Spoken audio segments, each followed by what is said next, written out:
दोस्तों नमस्कार। मैं Brijnandan Yadav Asian event news के लिए आज का ताज़ा अपडेट है। राजपथ से सुबह सवेरे में मैं लेके आया हूं, आपका स्वागत है। आज है यूनिसेफ ने कहा है कि अब स्कूल खुलने का समय आ गया है। स्कूल खुलने यूनिसेफ जो है वो अंतर्राष्ट्रीय हेल्थ से संबंधित संस्था है जो हेल्थ संबंधित दुनिया की देशों पर नज़र रखती है। और देश में एक्सपर्ट की कमेटी ने कहा है कि देश में वैक्सीन से मौत की पुष्टि हो गई है। इसमें कोई दो राय नहीं है, वैक्सीन से मौत की पुष्टि हुई है। एक अदालत ने कहा है कि विरोध प्रदर्शन कोई आतंकवादी घटना नहीं होती है। लोगों का मौलिक अधिकार है, वो विरोध प्रदर्शन कर सकते हैं। संसदीय समिति ने ट्विटर के अधिकारियों को अपने मंत्रालय में तलब किया है। ये क्या खबर है, आगे की क्या खबर होगी ये तो कल ही पता लगेगा। और कोविड काल में दिल्ली की पटियाला हाउस कोर्ट ने एक गहन सघन टिप्पणी की है, जिसमें उन्होंने कहा है कि कोरोना काल के समय जब जनता को सुविधाएं देना चाहिए तो कुछ लोगों ने उस काल में अमानवीयता की हद कर दी और उन्होंने पैसा कमाने के लिए सारी हदें पार कर दी हैं, जो कि एक निंदनीय कृत्य है।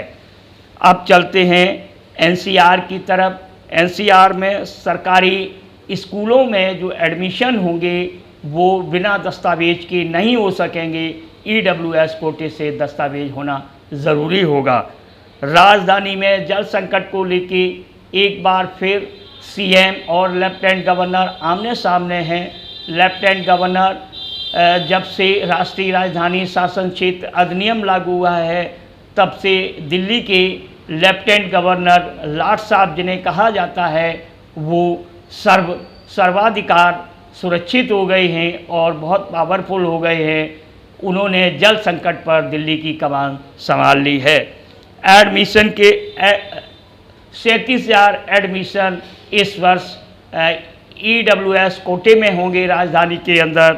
और अब नोएडा की तरफ रुख, एनसीआर की तरफ रुख करते हैं।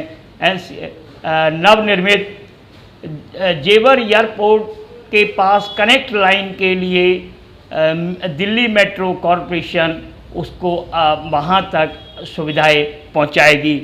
आप राज्यों की खबरों की तरफ रुख करते हैं। राज्यों की खबरों में सबसे पहले बिहार के मुख्यमंत्री नीतीश कुमार ने अपना राजनीतिक कौशल का परिचय देते हुए पूर्व केंद्रीय मंत्री एवं स्वर्गीय रामविलास पासवान की पार्टी में दो भाग करवा के उन्होंने उधर चिराग पासवान को भी सबक सिखाया और केंद्र सरकार को भी इशारा कर दिया है, देखिए मैं आपका एक मेमना, एक निरीह मुख्यमंत्री नहीं है, मुझे निरीह ना समझा जाए। 9 राज्यों में आने वाले चुनाव में जो सियासी समीकरण बदलेंगे, सियासी समीकरण के साथ साथ जाति समीकरण भी बदलेंगे। बंगाल के राज्यपाल जगदीप धनखड़ का अचानक दिल्ली का दौरा हुआ। उनके दिल्ली के दौरे के साथ ही बंगाल के अंदर सियासी गर्मी बढ़ गई है, तो आगे देखना होगा अब क्या होगा। महाराष्ट्र में अघाड़ी गठबंधन सरकार ने ये निर्णय लिया जाएगा, जो भी योजनाएं परियोजनाओं से संबंधित निर्णय होंगे वो मुख्यमंत्री उद्धव ठाकरे के नेतृत्व में लिए जाएंगे। राम मंदिर ट्रस्ट पर जो घोटाले के आरोप लग रहे हैं, कई पार्टियों द्वारा जमीन घोटाले के आरोप लगाए हैं, उसमें राम मंदिर ट्रस्ट ने अपनी रिपोर्ट प्रधानमंत्री कार्यालय को भेजी और जो सरकार का कर्ता धर्ता है राष्ट्रीय स्वयंसेवक संघ को भी उन्होंने रिपोर्ट भेजी है।